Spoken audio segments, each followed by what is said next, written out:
వాళ్ళ తాత ఆయన టీవీలో ఏమెత్తాడు, వాళ్ళ బాకాలు టీవీలో వాళ్ళ చెంచాగిరి చేసేటోళ్ళు వాళ్ళు మాట్లాడుతుంది ఏంటంటే 75 కోట్ల రూపాయల బఫర్ జోన్లో కట్టిన అక్రమ కట్టడాలు కూల్చివేసి ఇవాళ ప్రభుత్వాన్ని 75 కోట్ల రూపాయల సంపద ఇలా దక్కింది అని వేస్తాడు. నీకైనా సోలుందా, బుద్ధి ఉందా, జ్ఞానం ఉందా? నేను అడుగుతున్నా. ఇవాళ 1978 ప్రజలారా గమనించండి, 1978లో శ్రీనివాసరెడ్డి పుట్టలే, అప్పటికని డేట్ ఆఫ్ బర్త్ అది కాదు. వాళ్ళ నాన్నగారు శ్రీనివాసరెడ్డి గారి నాన్నగారే మైనరు, మేజర్ కూడా కాదు. గా కాలంలో మెట్ట భూమి పేరిట ఉన్నటువంటి భూమిని కొనుక్కున్న 1978 80లో రిజిస్ట్రేషన్ అయింది. 78లో కొంటే సాదా బైనామా మీద రాసుకొని 1980లో రిజిస్ట్రేషన్ అయింది. ఆ 80 నుంచి వాళ్ళు ఉంటున్నారు అక్కడ. పాపం వాళ్ళు కొన్ని షెడ్లు వేసుకున్నారు అక్కడ, వేరే వాళ్ళు కూడా కిరాయికి ఇచ్చిండ్రు. 1000 గజాలు 2000 గజాలు కిరాయికి ఇచ్చిండ్రు, వాళ్ళు షెడ్ వేసుకొని నడుపుతున్నారు. నిన్న పోయి కూల్ చేస్తా అంటారు. మరి కూల్ చేసే ముందు ఎప్పుడన్నాను ఇది బఫర్ జోన్లో ఉందని చెప్పినవా, ఎఫ్టీఎల్లో ఉందని చెప్పినవా, పర్మిషన్ లేకుండా కట్టినట్టు చెప్పినవా, ఇది అక్రమం అని చెప్పినావు? ఎట్లా ఏం చెప్పినావు నువ్వు?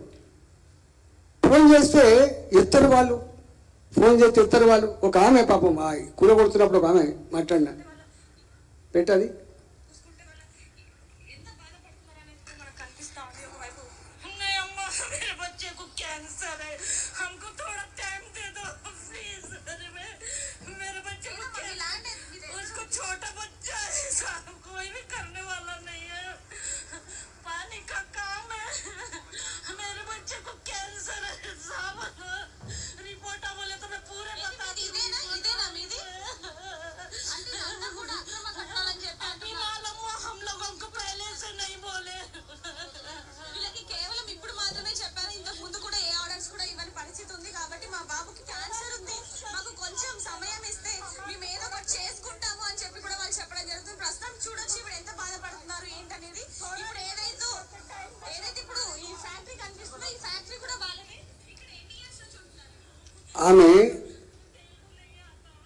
ఆమె అనేక సంవత్సరాలుగా అక్కడ ఒక షెడ్ వేసుకొని నీళ్ళ ప్యాకెట్లు అమ్ముకొని బతికేటువంటి ఒక సాధారణ పేద మహిళ. వాళ్ళ కొడుకు క్యాన్సర్ వచ్చింది, చిన్న పిల్లోడు ఉన్నాడు. వాళ్ళకు ఉపాధి అది తప్ప ఇంకోట్లేదు. ఏమన్నారు వాళ్ళు?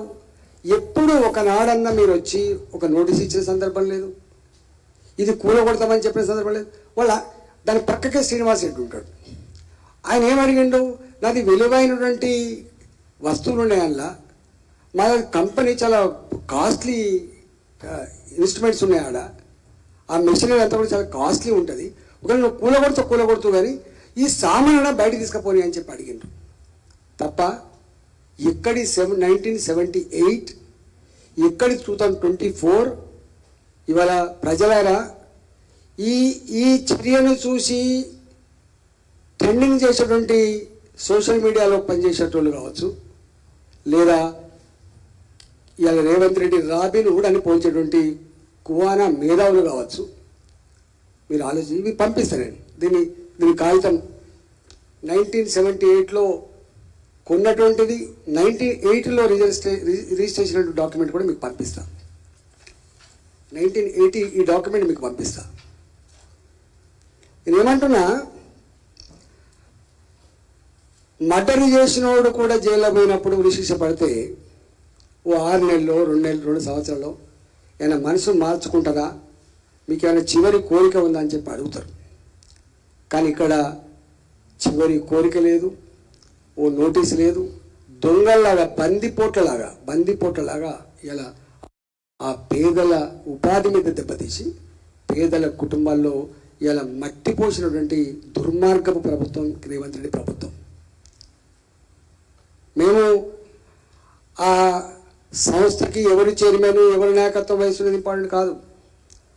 రేవంత్ రెడ్డి గారే స్వయంగా, ఈ ప్రభుత్వమే స్వయంగా ఇట్లాంటి నీచానికి ఒడిగడుతుంది. నేనేమంటున్నా, ఇవాళ నీవు మా సరూర్ నగర్ చెరువు ఉంది, సరూర్ నగర్ చెరువు, 62 ఎకరాల పైచిలకు సింగరేణి కాలనీపేట బాజాప్తా ప్రభుత్వమే లేఅవుట్ చేసి అమ్ముకున్న ముఖ్యమంత్రి ఎవరు? నాకు తెలిసి చివరి ముఖ్యమంత్రి ఎవరో మరి కాంగ్రెస్ పార్టీ 81 ఇచ్చారు. అంజయ్య గారా, లేకపోతే భవనం వెంకటరామ్ గారా, కోట విజయభాస్కర్ రెడ్డి గారా, నాకు తెలియదు. ఇవాళ నీవే స్వయంగా అమ్మితే లేఅవుట్ చేస్తే ఎవరు దీని బాధ్యులు? నా కరీంనగర్లో 2 ఇలా కలెక్టరేట్ భవనం నా ఒక కుంట కిందనే ఉండేది. నా కమలాపూర్లో ఒక ఎంపీఓ ఆఫీస్, ఒక ఎంఆర్ఓ ఆఫీస్, ఒక కుంట డిస్మాంటిల్ చేసి కట్టిండ్రు. ఇవాళ కొన్ని వందల చెరువులు ప్రభుత్వమే డిస్మాంటిల్ చేసి